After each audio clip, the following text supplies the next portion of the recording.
क्या ताब लाएगी निगाहे हजरते मूसा, भला क्या ताब लाएगी निगाहे हजरते मूसा। और रुखे अनवर से वो अख्तर अगर पर्दा हटाएंगे, और रुखे अनवर से वो अख्तर अगर पर्दा हटाएंगे। एक मर्तबा बुलंद आवाज से झूम कर आप लोग दुरूद शरीफ पढ़ें। अल्लाहु रब्बु मुहम्मदिन सल्लल्लाहु अलैहि वसल्लम नहनु इबादु मुहम्मदिन सल्लल्लाहु अलैहि वसल्लम। हसरात, इस आलमे रंगोभू में जहां आप जिंदगी के शबो रोज गुजार रहे हैं, कुछ बातें आपको सुनकर मालूम होती हैं और कुछ बातें आपको देखकर मालूम होती। जो सुन करके आपने जाना उसको इल्मुल यकीन कहते, और जिसको देख करके आपने जाना उसको ऐनुल यकीन कहते। एक सबसे अहम जो यकीन है वो हक़ुल यकीन। तीन है, एक किसी ने आपको बता दिया, आपको इल्म हो गया, इसको इल्मुल यकीन। एक आपने अपनी आंख से देख लिया, यह इल्मुल यकीन। मगर तीसरा इन दोनों से अहम है, वो क्या? अब उसे मिसाल देकर मैं समझाऊं तो शायद पल्ले पड़े। किसी ने आपको बता दिया आग जलाती है, तो आपको इल्म हो गया कि आग जलाती है। सुन करके आपने जान लिया, इल्म हासिल हो गया आग जलाती, तो ये इल्मुल यकीन हो गया। आपने चलते हुए किसी को देख लिया, ये ऐनुल यकीन हो गया। और किसी दिन खुद ही जल गए, वो हक़ुल यकीन हो गया। उसका मजा, क्योंकि जो जला उसको आपने देखा तो तड़पना उसका देखा, उस पे क्या गुजरी उसको आप अपने लफ्जों की कैद में ला नहीं सकते।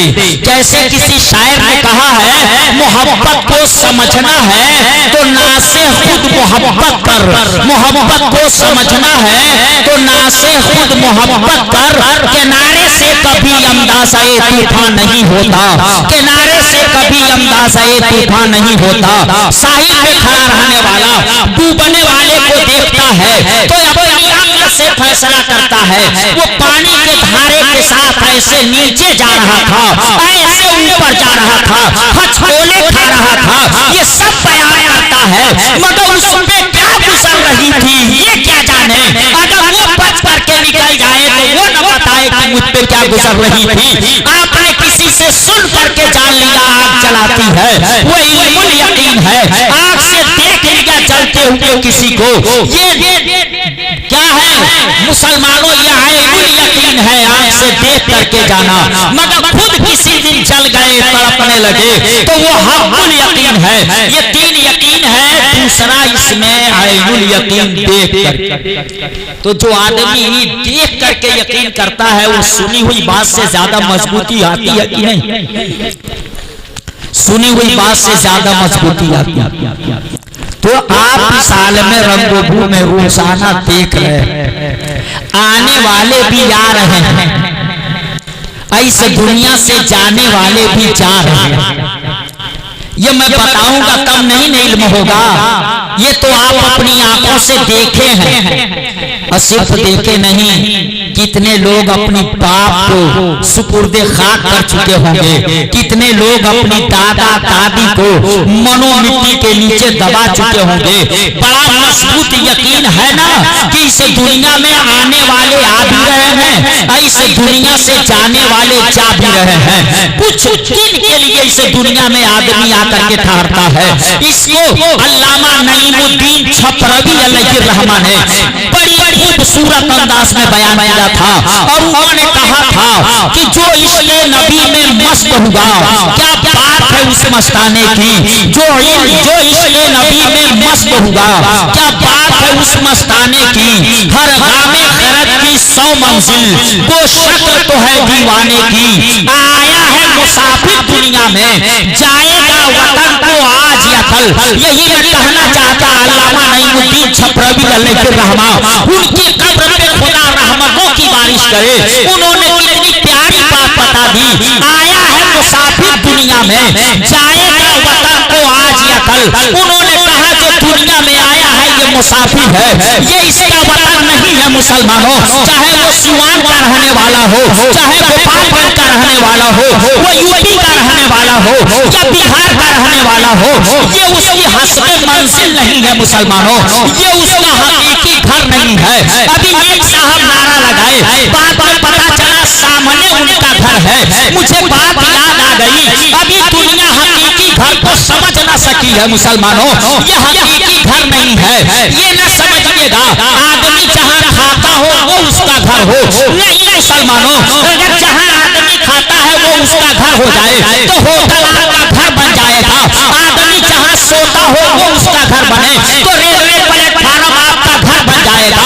नहीं मुसलमानों, जहाँ आदमी खाता पीता रहता सहता है वही उसका घर हो जाए तो ये भी जरूरी नहीं। आपके इलाके के लोग सऊदी गए होंगे, आपके इलाके के लोग मुंबई गए होंगे, वहाँ खाते भी हैं, वहाँ पीते भी हैं और वहाँ सोते भी हैं, मतलब उसको अपना वतन नहीं समझते, उसको अपना घर नहीं समझते।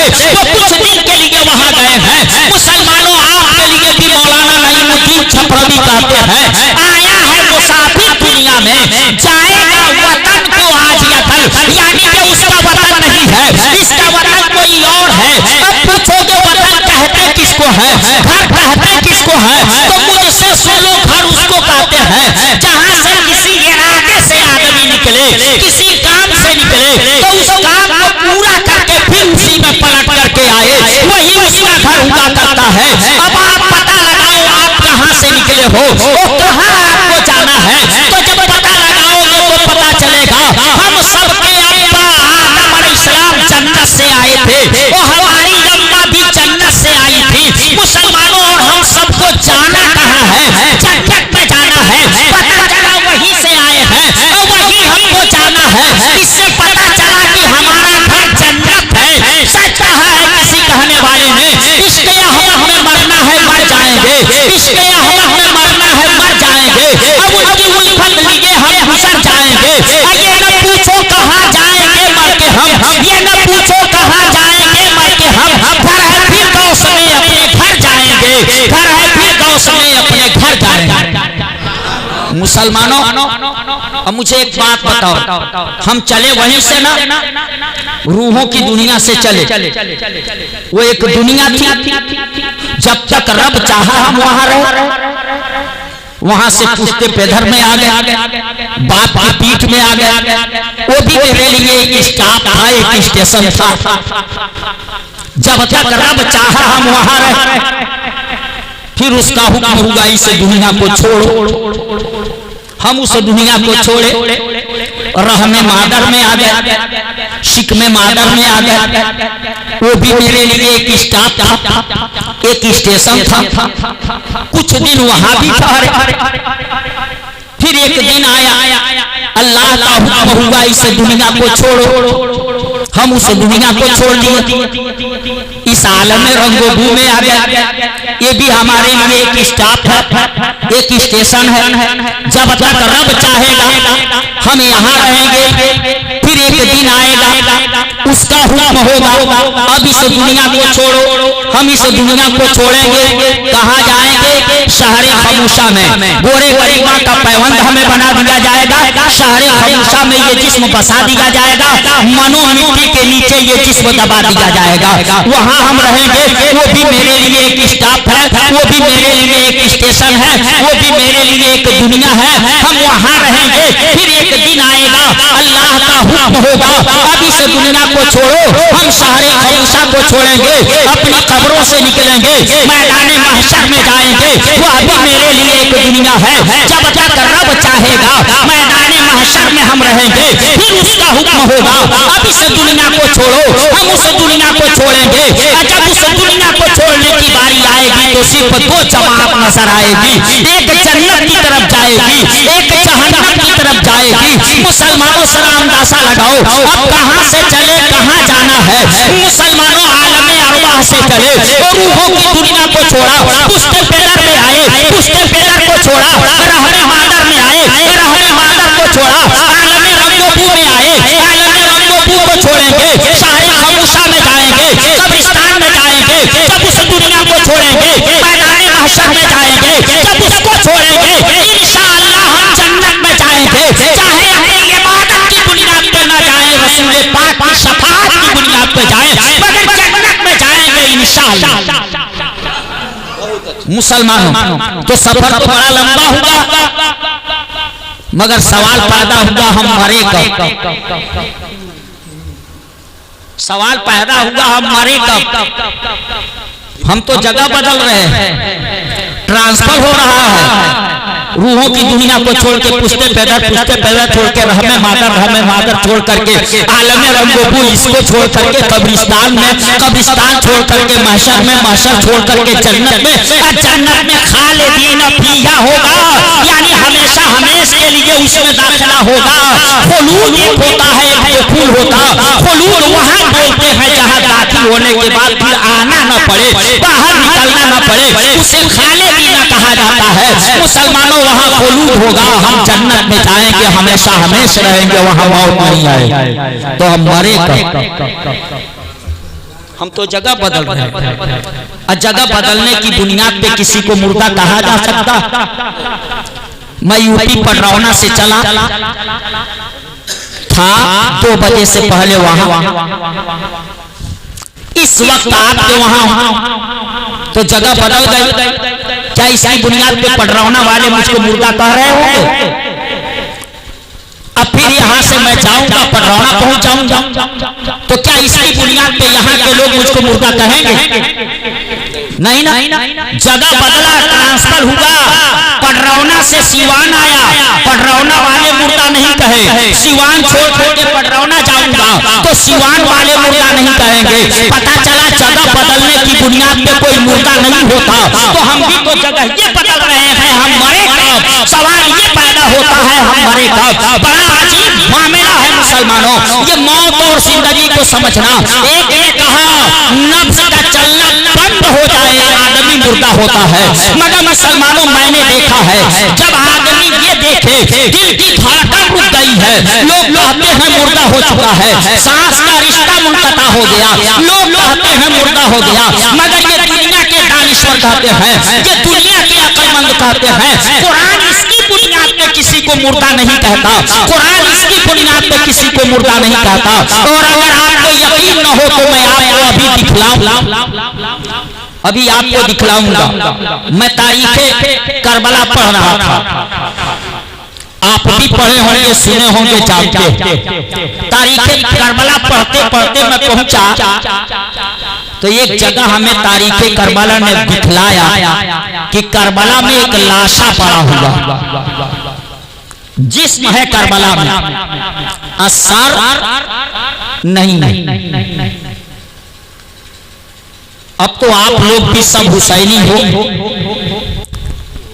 इमाम हुसैन के शहीद होने के बाद इनका सर जालिम लेके चले गए ना, तो जिस्म कहाँ था? करबला में। और सर कहाँ था? कूफा गया, कूफा से दमिश्क गया, कहाँ कहाँ घुमाया गया, दमिश्क गया ना। जिस्म कहाँ था? करबला में। सर कहाँ था?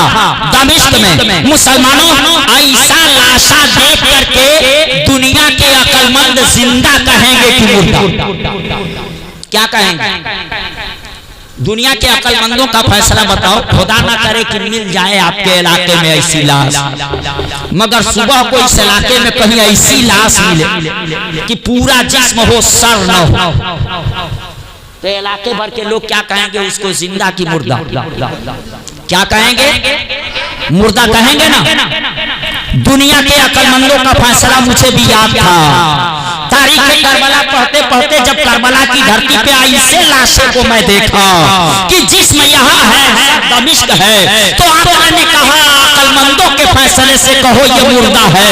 अभी सोच भी नहीं पाया था पूरा कि कुरान ने पाबंदी लगाई, वला तक़ूलू लिमन युक़्तलू फी सबीलिल्लाहि अमवात, तुम मुर्दा कह भी नहीं सकते, वला जाता, तुम मुर्दा सोच भी नहीं सकते, बल्कि ये जिंदा है, इसलिए तुम इसको मुर्दा सोच भी नहीं सकते, मुर्दा कह भी नहीं सकते। मैं कहा अजीब मामला है, दुनिया के अक्लमंद को ऐसे ही को मुर्दा कहता, कुरान इसे जिंदा कह रहा। तो आओ कुरान से पूछा जाए मुर्दा कौन। तो कुरान में एक जगह आयत मुझको नजर आई, रब ने फरमाया, क्या रब्बे कायनात ने फरमाया, परवरदिगारे आलम ने फरमाया, ला तस्माउल मौता, मुस्तफा इन मुर्दों को सुना नहीं सकते, इससे मुराद समझा नहीं सकते, मुर्दों को समझा नहीं सकते। मैं सोचने लगा मुस्तफा कहीं मुर्दों को समझा रहे थे क्या, कब्रिस्तान में जाकर के क्या कब्र के मुर्दों से कह रहे थे क्या कि खुदा की वहदानियत मान ले, नबी की नबूवत मान ले, और रसूल की रसालत मान ले, माँ बाद मौत का फलसफा मान ले, जन्नत हक है इसे मान ले, जहन्नम हक है इसे मान ले, कुल शराब हक है इसे मान ले। क्या मुस्तफा कब्र के मुर्दे को समझा रहे थे? तो जवाब दिया, कब्र का मुर्दा इससे नहीं मुराद है, मार्केट में टहलने वाला मुर्दा है, जमीन पे चलने वाला मुर्दा है। अबू जहल को समझा रहे थे, अबू लहब को समझा रहे थे, उतबा को समझा रहे थे, शैबा को समझा रहे थे मुस्तफा। कुरान की आयत उतरी, वला तुस्मिउल मौता, मुस्तफा ये मुर्दा है, इनको समझा नहीं सकते। मैं सोच में पड़ गया, कुरान ने तो उसको मुर्दा कहा है जो खा भी रहा है, जो पी भी रहा है, जो सांस भी ले रहा है, जो मार्केट में टहल भी रहा है, जमीन के ऊपर चल भी रहा है, जो कमा भी रहा है, उसको कुरान मुर्दा कह रहा है। और जो करबला में पड़ा था उसे कुरान जिंदा कह रहा है। मैं कहा कुरान तू ही बता दे, जिंदगी किसको कहते हैं, मौत किसको कहते हैं? कुरान के इस फलसफे ने कहा, सुन कुरान का फलसफा समझ में नहीं आया, देख ले कुरान जिसको मुर्दा कहा है वो कौन है, और कुरान जिसको जिंदा कहा है वो कौन है। जब दोनों पे गौर किया तो पता चला, कुरान ने जिसे जिंदा कहा वो नबी का वफादार है, और कुरान ने जिसे मुर्दा कहा वो नबी का गद्दार है। कुरान के इस फैसले से पता चला, जो नबी का वफादार है वो हिंदुस्तान में भी जिंदा, कब्रिस्तान में भी जिंदा, और जो नबी का गद्दार है वो हिंदुस्तान में भी मुर्दा, कब्रिस्तान में भी मुर्दा। इसीलिए मैं कहा करता हूँ, मैं जी रहा हूँ इसलिए नबी की बहार में, मैं जी रहा हूँ इसलिए नबी की बहार में। अब मर भी गया तो जिंदा रहूंगा मजार में, मर भी गया तो जिंदा रहूंगा मजार में। आशिक़े रसूल मरा नहीं करता, जिंदगी तो इश्क़े रसूल का नाम है, जिंदगी तो इश्क़े रसूल ही का नाम है। अगर मौत से डर है तो आशिक़े रसूल बन जाओ, मौत से डर है तो आशिक़े रसूल बन जाओ। मुसलमानों अब आओ, इस दुनिया में आने वाले आ रहे हैं, जाने वाले जा रहे हैं, मगर इस दुनिया में जितने लोग हैं सबकी जिंदगी एक जैसी है कि नहीं? सबकी जिंदगी एक जैसी है कि नहीं? नहीं। कुछ लोगों ने इशारा किया सबकी जिंदगी एक जैसी है, क्योंकि ये सर की आंखों से देख रहे हैं। कुछ लोग तो ऐसे हैं हर वक्त मुरगन घुसाएं खाते, एयर कंडीशन बिल्डिंग में रहते